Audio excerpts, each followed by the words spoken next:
Hey, it is us. Once again. Once again.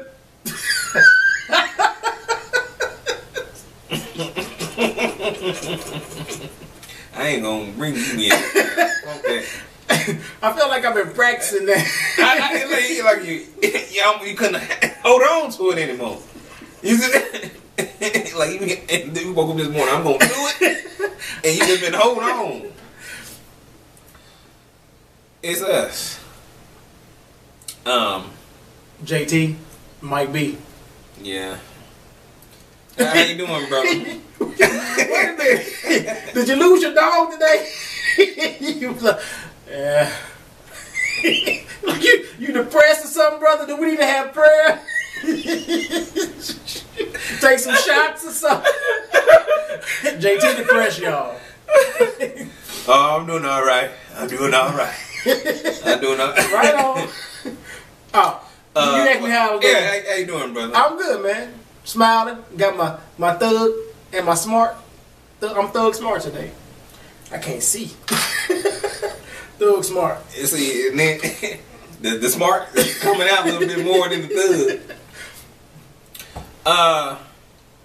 But If you say, I said I'm doing all right. That's all you gave me? That's all I got.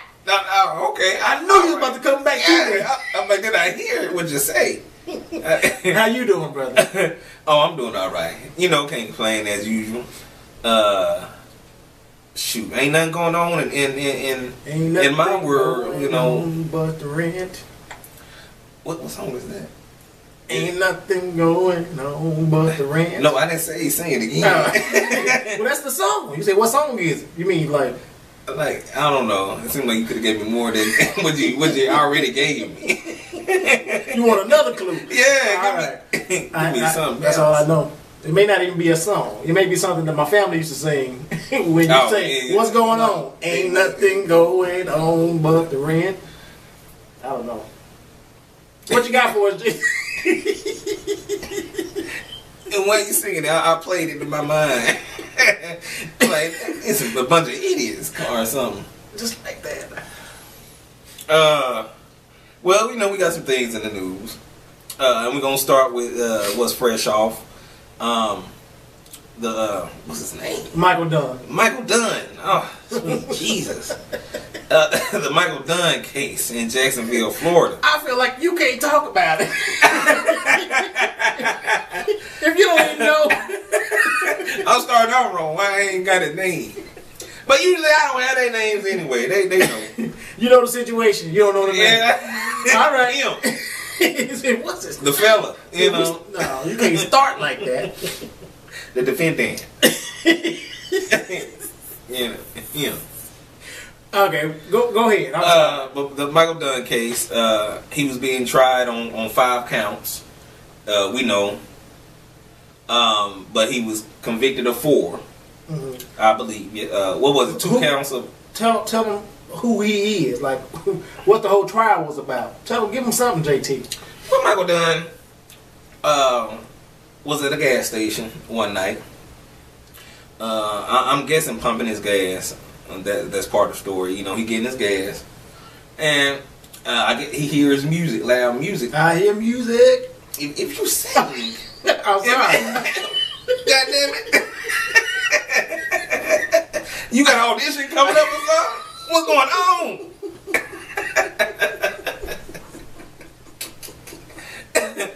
It's like every story we done had or talked about, you done let out a note. I'm sorry. Go ahead. Please proceed. I'm scared to say music. God damn it. He heard sounds, melodic sounds coming from a car. And and it was of the urban version, rap. Of the urban version. of the urban version. Uh-huh. And I don't know, he's saying it's loud. And it might be usual to some folk. We don't know how ignorant it like was. what his barometer is as far as. Yeah. And he said he felt threatened for some reason. And that's what I don't get. We can stop right there for a minute. Okay. If I don't know where the threat comes from if nobody is threatening you. Well, What they were saying is he actually went over to the guys and like, can you guys turn your music down? Because he ain't about that. He don't like that rap crap, right? And so they turned it down for a minute, but they turned it back up, and that's when he got into like a little altercation or argument with Jordan Davis, which is the young man who died, and Michael Dunn. Somehow he said that he thought he saw a gun. Shotgun. Yeah. And so that's when he felt threat. That's where the threat came from. That was. He was saying that they were saying like, I will kill you or stuff like that. But the thing is, because we found out later that there was no gun in the situation. No guns were shot from the car, and so that's what I'm saying. That was my. You came in deeper with it as far as the gun situation. But that was my thing, and I'm like, where's the threat? If there's no gun, did they have a finger like they gonna shoot him? If that, like we gonna kill you or something? They were saying they found like some basketball shoes, basketballs, and like a tripod. So maybe he saw a tripod, or me personally, I think he was just lying. Period. Yeah, he did feel threatened. Shoes and a tripod. He didn't feel threatened. That's just the excuse that you have to use in order to get off. As far as I'm standing my ground. They did, like you drawing from everywhere. I saw some shoes, some basketball shoes, and I saw a tripod. And goddamn it, wait a minute, he wasn't the one saying that. That's just what they found. The police. Oh, I thought you said that's how he felt threatened, along with the missing gun. I found some basketball shoes. Oh hell, and they didn't let him search the car. They wore them Jordans. I knew it was. I knew it was about that time. Negroes. That's what he was saying. Negroes. Basketball. But for whatever went on, that made him go to his car and get his gun and come back. I don't know if did they have conversations before he shot, or did he just start going? Well, I know they were saying that he shot a few rounds at first. Yeah, and that's what the rounds that killed Jordan Davis. But then as the vehicle like that Jordan Davis was in, him and his people, when they were pulling off, he shot some more. So my thing is, the question I would ask is, first of all, if he was in his car and he felt threatened, why didn't he drive away? Why didn't he just leave? Why didn't he do like what other people do? What normal folk? Like leave people the fuck alone? Yeah. Yeah. That's no renegade time. The first question. Cussing your car, them goddamn people. Yeah, whatever you say, call them all kind of names. But in the end, you alive and they alive. Over some music, and then what gets me, what's the watermelon with the chicken? Is when he went home and had pizza and a nice glass of wine. Hey. He think he did anything wrong. Like it was another day's work. Another day's work. I shot at some niggas. And his wife probably like, oh, every day. We shooting that fuck. Every day. Talking about, it's another trying day. Yeah. He seemed like top flight security. That's what that sounds like to me. Somebody taking the law into their own hands, kind of like George Zimmerman. But at least George Zimmerman had some type of authority as far as he was the night watch. No. This guy was nobody. That was him too. Zimmerman was nobody too. But people recognized him. He had a little bit of clout in the neighborhood as the watchman. Some people didn't respect him. But still, people knew of him like he that so-called security guard, top flight. He got a flashlight and a gun. But this dude just come out. He just had a gun. He pumping his gas. He had a gun and a purpose. And didn't even call police. That's the problem. He went home and had a piece of wine, took a nap, chilled. And then, they said that he stopped at the bed and breakfast first. And then the next day, the police came to him, and they lived like 130 miles away. So he was just in town for his son's or somebody's wedding. And you in town for a wedding, and you bring your gun. You a guest. You a guest in somebody else's city. You bring your gun just in case, because I heard about them niggers down there. And then so you pull up to the gas station, you hear that music. Oh, he said, "Oh, here we go." Here we go. I knew it. He probably was thanking the good Lord that he brought his gun. Because he knew some shit was going to pop off. But he was the one that popped it off. He don't believe that. He popped it off. He thought that he could just go up there and tell him, like, hey, I don't like that bullshit. Turn it down. Show some respect. There are civilized human beings around here, and not everybody wants to hear what you're listening to. What is it, that rap crap? That rap crap, yeah. I'm like this, man. You know, you can't, you really can't tell grown folk to do anything. They're you know, you can get somewhat the authorities, whatever. But you yourself, why are you trying to tell grown folk to do something? Especially when you can get in your car and leave. It ain't like they keeping you there to why you know, like they got you blocked in and they make you listen to the music. They done slap some headphones on, so you better not take them off. That's all the reason. Like Zimmerman, you know, it doesn't have to be. Mm-hmm. You don't have to get out your car. And see, you don't have to go to your car and get a gun. What confused me about this whole situation and why I don't understand why he just wasn't like put in jail, period, without having to have this trial. Remember the young lady, Marissa Alexander, and I talked about this on my other show. Marissa Alexander, remember they convicted her. She was sentenced to go to jail for like 20 years because she was in an abusive relationship. Her husband was beating on her or something. She went out to her car, got her gun, and she shot up in the air. She didn't shoot nobody. Mm-hmm. She shot up in the air. But they were saying that she had an opportunity. Once she went to her car, she could have just left. But she decided to come back, in which I don't understand why that same rule didn't apply to this guy who could have simply left. Now, he may have felt threatened, but he could have left. He chose not to, especially when he. Now I can understand that Marissa was beating on her husband. He started beating on her and was getting the upper hand. Then she went, you know, that's different. He went and got his gun, and then came back said, "What you say, Sonny? What you say?" And then started shooting. And so, like you were saying earlier, he was convicted of 4 out of 5, and 3 of them were attempted murder. And that's what's crazy because he got convicted of trying to kill people, but not convicted of actually killing. Which he actually did. Which there's no doubt about it. I want to hear the jury now. What's their explanation on that count? The first degree murder count. Like where was the divide? Give me some reason that I can say okay.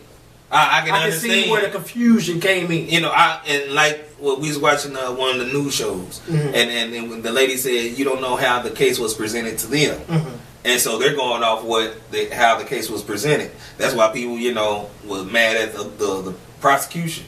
Because is it the prosecution? You talk about the people for the district attorney. Yeah. Mm-hmm. You know, because are they doing their job? How they present the case to the jury? You know. And I don't know if I may have misunderstood, but what I thought they were saying, the analyst, the legal analyst, was that they shouldn't have presented it as first degree murder because of it's hard to prove premeditation. To say that like his intent, like he planned to go and kill old dude, but he got into an altercation and then he ended up killing somebody. Had to do like second degree, which I think alleviates that premeditation. Then it would have been a clear cut case. That's what I think, and that's why they kept saying about even with the George Zimmerman case how they were overcharging. Remember they kept saying that while we were watching. They kept mentioning overcharging, and that's what I think had a lot to do with it. That may be what kind of put the jury at ends because they couldn't prove, or the prosecution hadn't proved enough that there were premeditation. That's speculation on my part, but that's what I recall them saying. I don't know. So but they're saying he's going to jail. He's still going to jail for a long time. I can see both sides. If people want to, if they going for the retrial and all of that, I can see that. And I can see the other side. Dude's going to jail for a long time. You might be wasting money that people don't have. And to prove a point. Now if he wasn't going to jail or wasn't there for a long time, then hell, we stump in the city. Right. But he's 47, and he's gonna be there for over 60 years. That's what they keep saying, but I'm just. But I don't know. I need to wait until the sentencing. Yeah. That's when the judge say 60 years. I'll feel better about shit. You got to know all the logistics and what's going on before. And then, I'll reach out. Another thing that scares me is like maybe because they couldn't come to a conclusion on the first degree murder. Maybe that affects some of the other sentencing and gives them more of a reason to appeal those other verdicts. You never know. The legal system is tricky and is never really in our favor. I'm just gonna say that. It's always you can prove and not prove. But. You got anything else on this? I think we were able to discuss that without getting pissed off. Very good, JT. I think we needed a night. Because last night plus we had a couple drinks. I probably would have threw some shit at the camera. Oh hell no! What kind of shit is this? I would have been all angry man on it. There you go. Oh, ain't no black man. Oh Kanye with his white hat. And want smart glasses. Next in the news, we've had it somewhat close to home.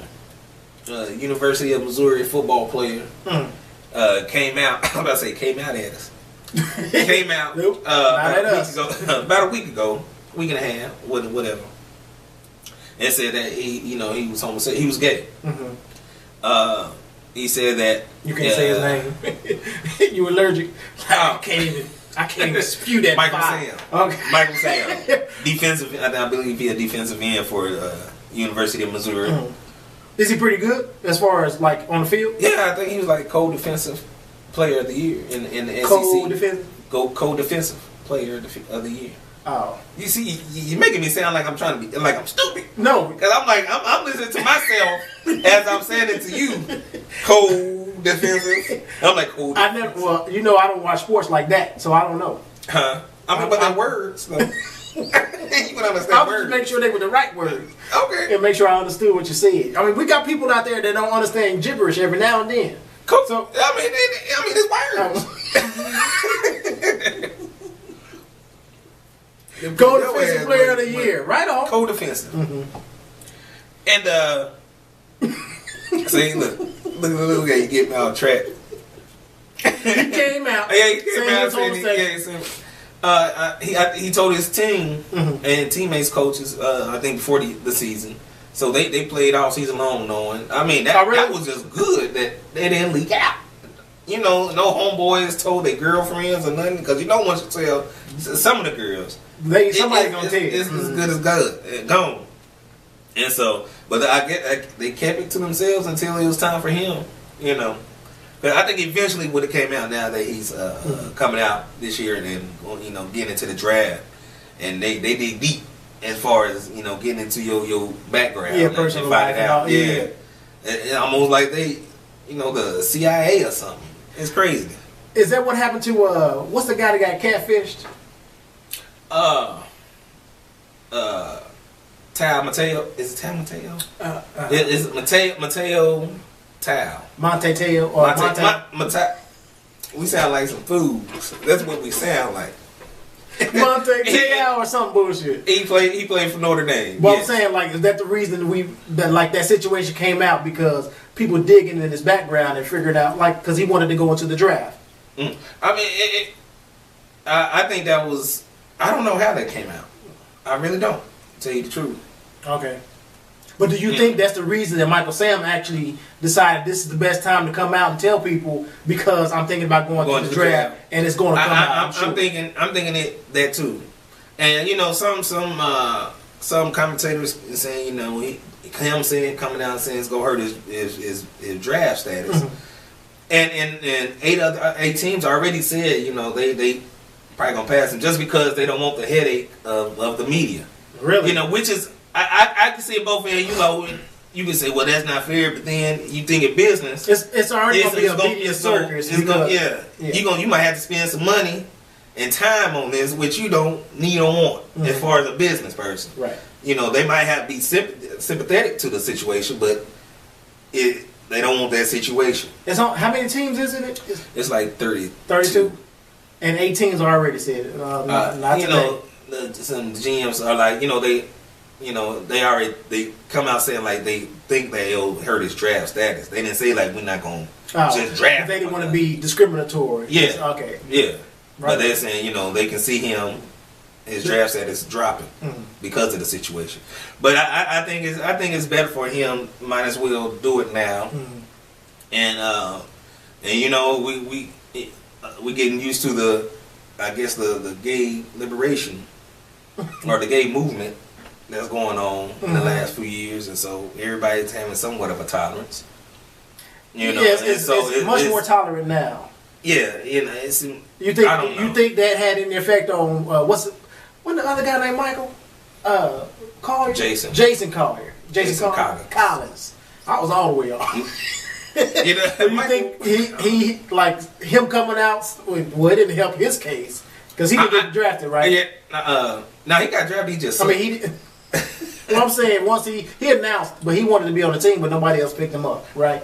Even if he wasn't, even if he was a hardcore dude and done hit all kind of ladies, because he sucked. He averaged 2 or 3 points and 1 rebound type of shit.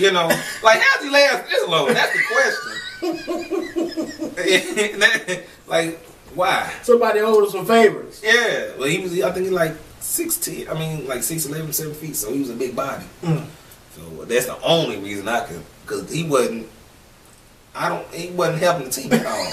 I'm like, why? He was just there. Yeah. And then you that big, 1 rebound? Come on now. That's your average. That means sometimes you might not even get a rebound. That should be all you can do. Even if you can't shoot, you big enough to get a damn rebound. Come on now. Nah. Right. That's craziness. Now, but I think it's a buffer. Well, to answer your question, I think his situation was probably a little buffer, to Michael Sam's situation. Now, I don't think it affected it, but like I said, I think it just kind of took the sting off. It smoothed it out just a little bit more. Do you think that? Do you personally think it's gonna hurt him? You think somebody gonna pick him up? I think he's gonna get picked up. And I'm saying, I'm like, if the dude can play, let him. It shouldn't be like let him play. If he can play, he should be able to play. Yeah. He's still a football player.